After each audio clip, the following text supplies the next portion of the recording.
Well, according to my calendar, it is now August of 2021. I've owned this since before January, and that's the first time I've actually taken it out of the plastic wrap. But this is the month that has the neat Hildebrandt poster done with vintage Kenner Star Wars figures. So, yeah, I thought that was very apropos. All right. Long years ago, I remember looking at some magazines. I don't think I owned copies, but one of them might have been over at my neighbor Craig's house. Mom's house was here, Craig's house was here. Later, Craig's family moved here. Don't ask. I don't even know. Mom could probably tell me. But Craig was 4 years younger than me, but very precocious. So he actually got along better with kids that were older than him, and I got along better with kids that were younger than me, apparently. So he had an older sister, and when she would play with Star Wars figures, she would make them take a step. Like if Craig and I said, okay, and then we go get in the Millennium Falcon, and we took the figures way over here, she was like, don't do that. That means they're flying. They can't fly. Make them take a step. So she would sit there and make the figures walk over to the Millennium Falcon, banging them on the carpet. They had, instead of, the layout of my mom's house had like a dining room and a living room. Well, at their house, they had a dining room and a toy room. It was awesome. Later, it became the Atari room. So anyway, yeah, I can remember her on the carpet of the toy room, like. So we always joked that Craig's action figures were slightly shorter than mine because of the repeated impacts of Christy playing with them on the carpeted floor there.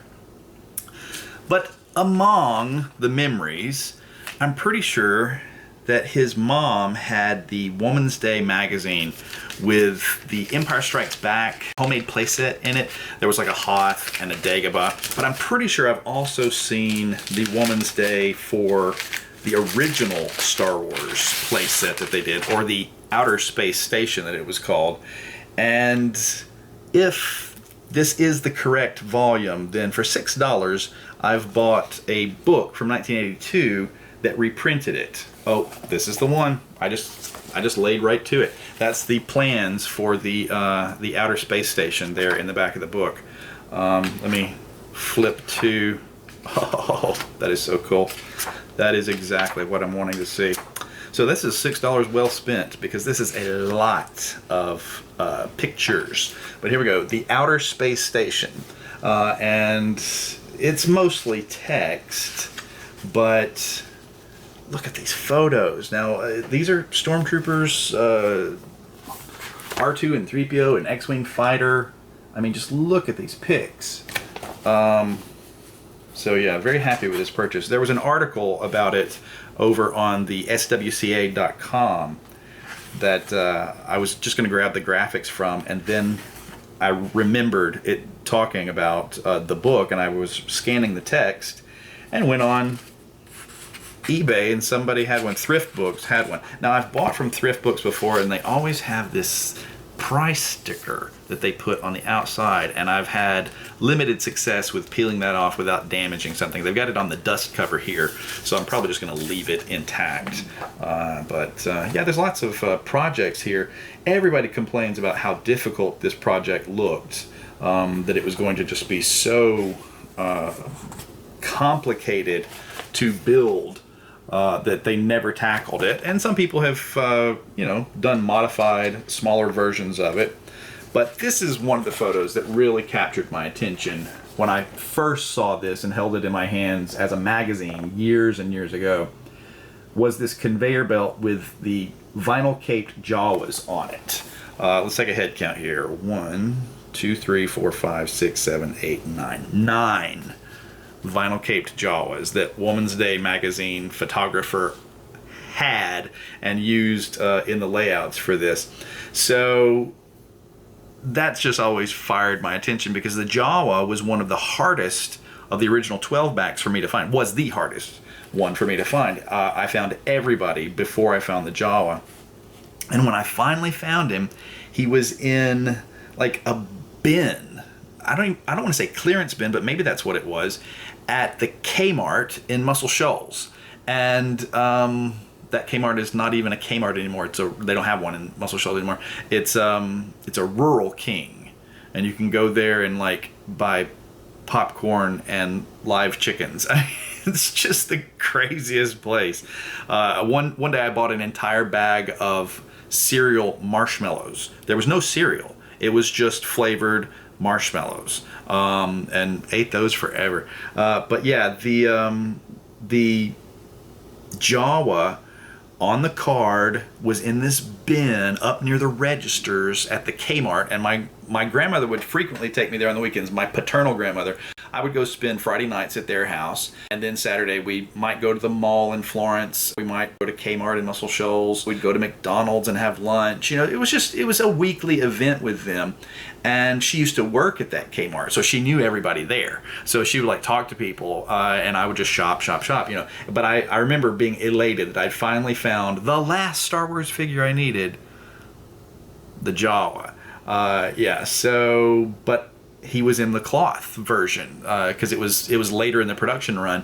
I never ever saw a vinyl caped in stores, and it was a while before I even saw the cloth caped version in stores. Of course, they made the cloth cape to give the smaller action figure in the line more perceived value to consumers, i.e. parents. But ironically, it backfired on them, and now the cheap vinyl cape Jawas are the ones that are worth hundreds and thousands of dollars. Here's something, this monorail. Now, I never built this thing, but I must have seen the directions at some point. Somebody had them, and I saw them. And this is in the 80s that I saw them, at least in the 80s, because here's a diagram showing you how to take apart a 2-liter bottle. 2-liter Coke bottles, Pepsi bottles used to have a two-part construction. You had the clear cylinder that the liquid was held in with, you know, the screw-off cap on the top, but down at the bottom there was a separately molded black base, and it was hot glued together. And it was very easy to pop that black base off, and then you saw that the bottom of the bottle was just a dome. And if you cut off that neck and inverted it, you had a cylinder with a dome on top. So I used that for construction of lots of things. I used it for the air tanks or Little Shop of Horrors that the dentist chokes to death on the nitrous oxide. I used it for a slime blower from Ghostbusters 2. I used it for the radome on the Ectomobile. I just made a couple of pieces of very cheap and flimsy rooftop memorabilia for Ghostbusters. So yeah, I know I saw that diagram somewhere. Somebody had the plans for this, and I've held them in my hands prior to 1989 at least. Late 80s, early 90s, I had already seen the plans, which you had to separately order from the magazine. Now this book collects plans and photos together. So, but yeah, that influenced me in several ways. And of course now they don't even make Coke bottles like that anymore. Now it's one continuous bottle, and it's got the little feet on it so that it sits upright by itself without having to have the black base. So even if I was going to try to build this monorail now that I've got the plans in my hands, I would have to track down 80s style Coke bottles or Pepsi bottles on eBay or something. I wonder what the market's like for those. So, but yeah, that photo, a couple of photos in here with numerous Jawas visible, really just, you know, fired the imagination when you realize what they were worth at that point. It's like, yeah, I want to find the photographer of these photos and like call them up, say, hey, what'd you do with those Jawas when you were done with that photo shoot there? 1, 2, 3, 4, 5, 6, 7, 8, 9 stormtroopers in that photo. So yeah, this guy was getting a lot of cool stuff. There's Micronauts and other things. There's a little ceramic dog next to Princess Leia in some of these shots, and I know what those were because we used to buy them at this variety shop that my mom did floral design for in Muscle Shoals, and they also sold toys. Some of my Kenner toys are there. Some of my Evel Knievel toys were bought there, and they had these little ceramic animals that were glued to a little square card, so that you could transport them easier without dropping them and everything. And they were very, very fragile. And so I don't know if I had that particular dog in that shot, but somewhere I've got some of those that are probably wrapped up in toilet paper and put in a shoebox from one of my many moves. More of the vinyl cape Jawas there. Wow, there are actually 10 of them visible in this photo. And then the infamous conveyor belt shot. Now notice that Ben's cape kind of looks like a vinyl Jawa cape, and I've done that trick a time or two. I think I even made reference to it in a previous video when I was talking about Vader case number 1 here for Star Wars. And if you take the Tiffany piece of cardboard out that we talked about, in the little original panel for guns, which I keep all my guns in a Ziploc bag so nothing gets lost, but there are 2 little vinyl Jawa capes in here that I made by cutting down torn Ben Kenobi capes, because they look kind of similar, you know. And I did it, if the armpit holes on Ben's cape got frayed or torn, then it became a perfect thing to try to cut down a Jawa cape and put him a little vinyl cape on. So I've done 2 and they don't match, so apparently I was trying to perfect my templates, but I know that there are people like Toyaholic that have made templates for people to use and recommended things to use. But yeah, so that's probably the first one that I did, and you can see I got it a little short on the legs there, but the color's not quite the same as the Jawa himself. Let's try the other one. This might be the first one, I can't tell. A little bit longer on the legs, a little bit longer around the collar too. So there we go. But to cut down that many Ben Kenobi capes for all the Jawas that I own would be rather expensive now. So I went the slightly cheaper route and bought some off eBay already cut. Now these are probably made from that, no? Toyaholic recommended a particular brown, like, inflatable cane or something for people to use, and had a template. And these don't quite all line up, I could tell when I took them out of the package, but let's dress all of my Jawas in replica vinyl capes.